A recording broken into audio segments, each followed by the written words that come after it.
Mac Mix Vlog. Hello, welcome to my channel, Bless Mac Mix Vlog. Samahan niyo po ako mga guys sa aking pagluluto ng dahon ng malunggay na may chicken. Ayan, start na po tayo ng pagluluto. Ayan po, nakasalang na ang kaldero natin sa kalan. Lalagyan ko na po ng mantika. Ayan na po ang mantika. Konti lamang dahil, naparami naman yata Hindi, okay lang yan.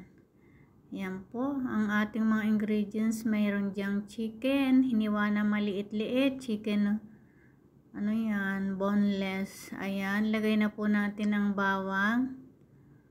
Halo-haloin lang po, bilis-bilisan lang. At nang madaling matapos, diba? At gutom na ang Bless Mac ay gutom na. Ayan, halo-haloin lang po. Ayan po ay haluan natin ng dahon ng malunggay. Ayan, isunod natin po ang sibuyas. Halo-haloin din po at nang maprito lahat. Maprito ba? Para hindi, ayan, kamatis naman po ilagay natin. At paglanta na ang kamatis ay saka po ilalagay ang yung chicken na hiniwa na maliliit. Chicken boneless yan mga kalalabs. Sarap yung ganun Ngayon lang ako nagluto ng ganyan. Yung first time ko magluto ng chicken na yung hiniwang maliliit, tapos hahaluan ng dahon ng malunggay. Ayan, masustansya kasi yung dahon ng malunggay para sa vitamin A. Ayan, maraming vitamin A yun. Nakakasawa naman yung puro na lang karne, diba? Di haluan naman natin ng dahon ng malunggay. Ayan. Yan, halo-haloin po. Umuuga-uga pa ang kaldero. Hindi pantay ang ang pagkalagay sa kalan. O, diba? Nagsasayaw-sayaw pa ang ating kaldero dyan. Yan ang palagi kong ginagamit sa pagluluto. Ayan. Malaki rin ang pakinabang ng kalderong yan. Madami ko nang naluto dyan. Halo-haloin pa lang natin mga kalalabs hanggang sa maluto-luto ng konti ang kamatis at saka ilalagay naman ang chicken. Ayan. Ayan, isusunod na po natin ang chicken maya-maya. Tahin-tahin pa lang natin medyo maluto-luto yung kamatis. At nang lumasa sa ating pagkain. Ayan, lagay na po ang chicken. Ayan, nakalagay na chicken. Lalagyan po natin yan ng curry powder. Chicken curry powder yan. Masarap din po yung panghalo dyan sa mga ganyang ginisa Ayan, halo-haloin po natin yan. At nang lumasa sa ating ulam, ayan. Sunod naman po natin ay ang nasa na ang kasunod? Ang bitchin. Ayan. Ajinomoto. Mga kalalabs.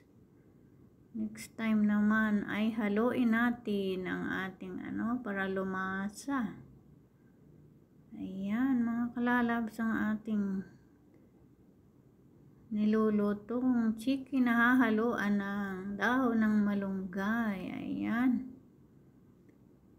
Ayan pa. Takpan muna natin mga kalalabs. Ayan. Ayan, buksan natin uli mga kalalabs at tingnan natin kung nang halo-haloin ng konti yan. At nang mahalo, yung lumasa ay mamix ang lasa niya. Para hindi sa isang isang parte lang ng lagyan natin ng konting tubig mga kalalabs para maluto yung chicken niya at yung mahalo ang lasa ba niya. Ayan, halo-haloin po natin muna mga kalalabs at takpan uli natin at maya natin balikan. Ayan. Mag-music muna tayo mga kalalabs para hindi nakakainip, di ba?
Chicken na hinaluan ng dahon ng malunggay. Ayan.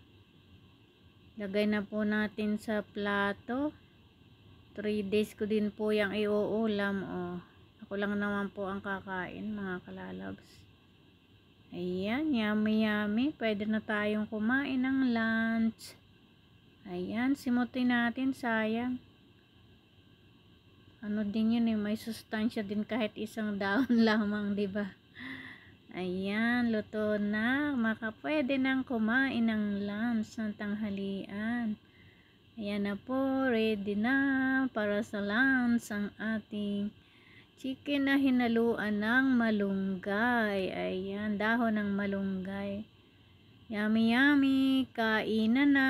Thanks for watching. And mega love shout out po sa inyong lahat. And God bless to all of you, mga kalalabs. Bye-bye. Ay.